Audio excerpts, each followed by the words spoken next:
This is a demonstration of Do, Dedicated User Environment. It is a wrapper for Docker containers, and this demonstration will show the workflow for building a package that is for a Debian distribution other than the one you're currently running. So if we take a look at my demo system here, you can see that it's an Ubuntu system.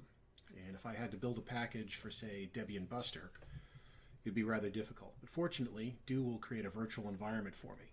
So, since I can't remember exactly how it does that, I type, take a look at the help for my installed copy of Do. I see down here, oh, there's one for Debian 10.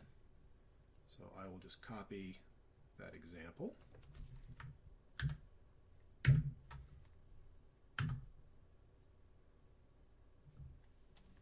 And what it will do is now download a Debian 10 Docker image from Docker Hub, and then it will run a couple of modifications on that to add some nice-to-have features and create me a container.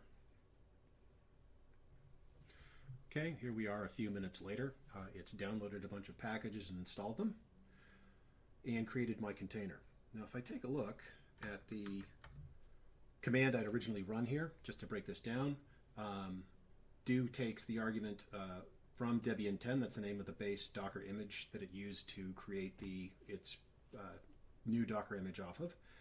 It provides a description of what the Docker container will look like, names it, sets a prompt within the Docker container so it's obvious that you're in a Docker container, or at least you have the chance of noticing that, and then tags the image, and then uses template Debian package, which is part of Do, that tells it to configure itself to build Debian packages.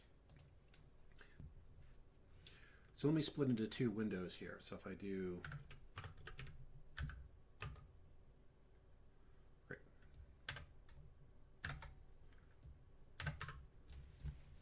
So in one I'll stay on my host system and the other I'll go into the container. So if I type do run, I had a Docker image already set up and configured here to build for Ubuntu, but it's giving me a choice of the one I want to run. So I want to build for Debian 10.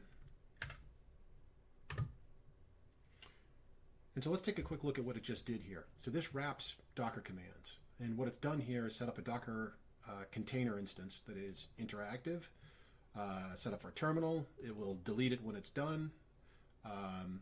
It's mounted my home directory here, which is incredibly useful. And it's also running this script called container create user, which creates an account for me within the container so I retain my user ID. So it's basically like I'm still on the same system. It tells me how many containers I'm currently running, lets me know that I've been created as a user ID, and now I'm logged in. So if I take a look at my directory in the container, that's all of what I've got in my home directory.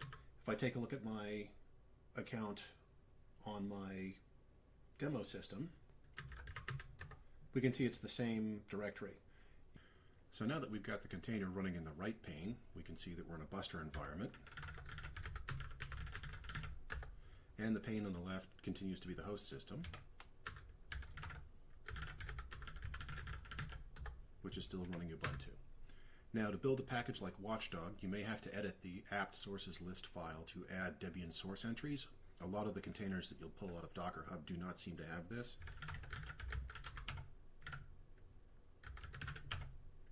But I've edited that off screen to add the deb source entries. So if we get the source for Watchdog,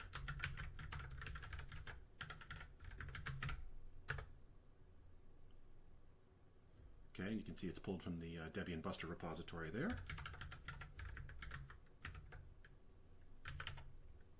And we'll get the apt sources build dependencies for that.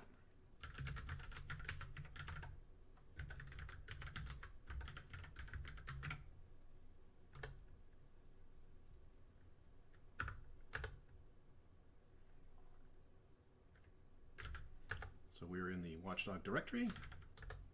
Let's build.